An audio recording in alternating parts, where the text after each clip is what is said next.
വെള്ളമിളകുമ്പോൾ എന്നെ ആ ഒരു കുളത്തിലേക്ക് ഇറക്കാൻ ആരുമില്ല എന്ന് പറഞ്ഞ് സങ്കടപ്പെടുന്നൊരു കഥാപാത്രം കാണും നമ്മൾ വിശുദ്ധ സുവിശേഷത്തിൽ. ഒന്ന് ചുറ്റും നോക്ക്, കുടുംബത്തിലൊന്ന് നോക്ക്, ഒന്ന് പരസ്പരം ഇരുന്ന് സംസാരിച്ച് നോക്ക്. പരാതികൾ ഉയരുന്നത് കേൾക്കാൻ നമുക്ക്. എന്നെ ഇതിന് സഹായിച്ചില്ലല്ലോ, എന്നെ ഇതിനൊന്നും മുന്നോട്ട് കൊണ്ടുപോകാൻ ആരും ഉണ്ടായില്ലല്ലോ, എൻ്റെ കൂടെ നിൽക്കാനായിട്ട് നിങ്ങൾക്ക് ആർക്കും കഴിഞ്ഞില്ലല്ലോ.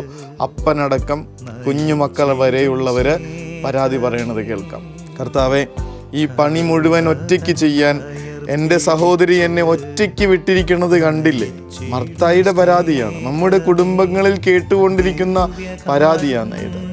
നമ്മൾ ഒന്നായിരിക്കുന്നത് പോലെ പിതാവേ, അവരും സ്നേഹത്തിൽ ഒന്നായിരിക്കുന്നതിന് വേണ്ടി എന്നുള്ള കർത്താവിൻ്റെ ഏറ്റവും വിശുദ്ധമായൊരു പ്രാർത്ഥന നമ്മുടെ കുടുംബങ്ങളിൽ പ്രാവർത്തികമാകാൻ വേണ്ടി ഇന്ന് ഈ പ്രാർത്ഥനയും ചൊല്ലി ഒന്ന് ഇവരെ എല്ലാവരെയും സമർപ്പിച്ച് കിടന്നുറങ്ങി നാളെ കണ്ണു തുറക്കുമ്പോൾ എഴുന്നേൽക്കുന്ന നിമിഷം മുതൽ ഓരോരുത്തരും പരസ്പരം സംസാരിക്കുന്നതും ഒന്ന് ചേർത്ത് പിടിക്കുന്നതും വിശേഷങ്ങൾ അന്വേഷിക്കുന്നതും ഞങ്ങൾ കൂടെയുണ്ടെന്ന് പറയണതും ഒന്ന് സ്വപ്നം കണ്ടു നോക്കി വെറുതെ ഒന്ന് ആലോചിച്ച് നോക്കുമ്പോൾ പോലും നമ്മുടെ വീടിൻ്റെ ആംബിയൻസ് മാറണത് കാണാൻ പറ്റുന്നില്ല.